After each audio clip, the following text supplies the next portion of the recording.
This is Sarah Mikesell with the Cattlesite.com, and today we're here with Forrest Roberts, who is the CEO of the National Cattlemen's Beef Association.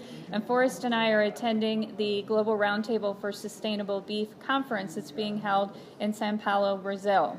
Thanks for being with us today. You bet. Thanks for having me, Sarah. So we heard yesterday, and you've been a big part of this, the whole idea of the principles and criteria for the GRSB have been approved and ratified by the group. Can you tell us a little bit about why did the group decide to get together and put together these principles? Well, naturally, this word sustainability, Sarah, is something that means something different to everyone, no matter what country you're Right. from. But even within the USA, we have beef producers that think about what that word means to them and their operation very differently, maybe even from their neighbors. So we had to have some place to start. And so why NCBA has been engaged in this entire effort, it really goes back to what we see as the reasons why consumers choose beef versus a different protein source. And naturally, price and safety, Right. nutrition are all important. But the image of beef, or how the beef eating experience is produced, is why that link comes back to the word sustainability for us in the USA. So we've engaged in this entire effort because it's been more of a bottoms-up approach to being able to look at principles and criteria. And that allows us to have a common language to begin to define what sustainability means in a way that makes sense for us in our country and what makes sense most from a producer's perspective. And how do you think that this, that the criteria, how will those impact producers then, from your perspective?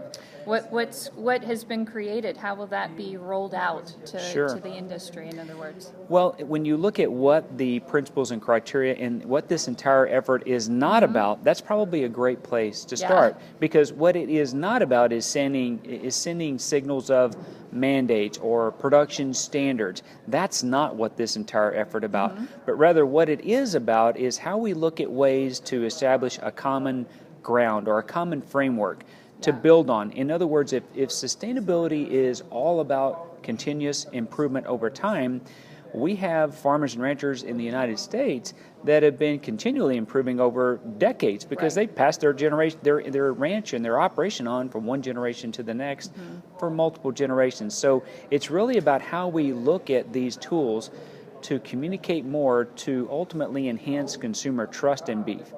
That this is how the beef eating experience was produced, and this is how that beef eating experience was produced in the spirit of continuous improvement over time. That's what this entire effort is really all about for us in the USA. And we'd certainly heard that over and over again. This is not a mandate. We're not providing rules to anybody.